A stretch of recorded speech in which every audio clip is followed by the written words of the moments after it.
बच्चे, अगर आप देखेंगे कि आज यूपी पुलिस का ओवरऑल पेपर कैसा आया तो आप एक ईमानदार रिव्यू सुनना भी चाह रहे होंगे।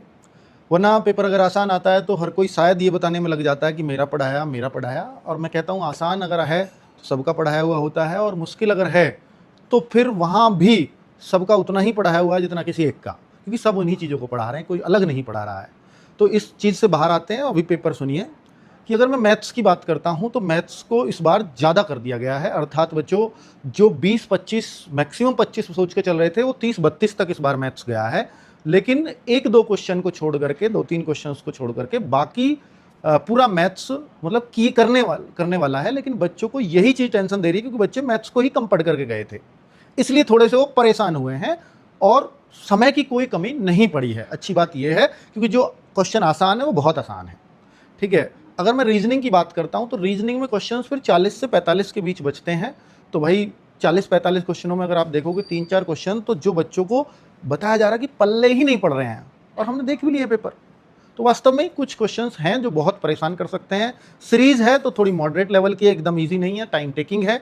और एक दो क्वेश्चन आपको ज़्यादा और परेशान कर सकते हो। तो रीजनिंग में आप ये मान लीजिए कि अगर आपके 5-7 क्वेश्चन नहीं हो रहे हैं तो आप बाकी को कर दे रहे हो तो भी बहुत बढ़िया पोजीशन है।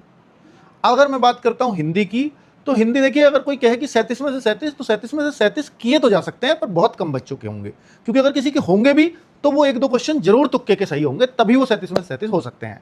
क्योंकि मैंने सुबह की शिफ्ट में भी देखा, एक दो रचना ने जरूर परेशान कर दिया, और शाम की शिफ्ट में भी 2-3 रचना ऐसी हैं जो बच्चे को परेशान करेंगी। अर्थात 34-35 की हिंदी कोई भी कर जाएगा, मतलब जिसने थोड़ी सी मेहनत करी होगी। लेकिन 37 करना अपने आप में टफ है, पर 30 प्लस तो हर कोई ही करेगा। मतलब 29 कर रहा है तो बहुत ही बड़ा नुकसान अपना कर लेगा वो। ठीक है। मतलब मुझे लगता है कि 34-35-36 ये एक आइडियल स्कोर है। अगर मैं बात करता हूं कि जीएस की, तो भैया करंट अफेयर्स के दोनों ही शिफ्टों में 5-5 प्रश्न बने हैं। स्टैटिक और स्पेशल टॉपिक्स के दोनों ही शिफ्टों में 15-15 प्रश्न बने हैं, जिनमें आप देखोगे कि 12 प्रश्न आसान है, मतलब इजी टू मॉडरेट है, और 3 प्रश्न थोड़े करने मुश्किल होंगे आप लोगों को। अगर ज्योग्राफी, हिस्ट्री, पॉलिटी इनकी बात करूं तो 3-3, 4-4 प्रश्न बने हैं। बहुत ज़्यादा ये सब चीज़ें नहीं है। कंप्यूटर का भी एक एक प्रश्न दोनों शिफ्टों में आया है, तो ऐसा है नहीं। साइंस का वेटेज बहुत इन लोगों ने घटा दिया है या ना के बराबर कर दिया है। तो भाई ये पूरा पेपर का ओवरऑल रिव्यू है। अब आपका कितना स्कोर इसमें सेफ होगा आप खुद एक अंदाजा लगा सकते हो। मैंने भी आपको एक मोटा मोटा आइडिया तो दे ही दिया है।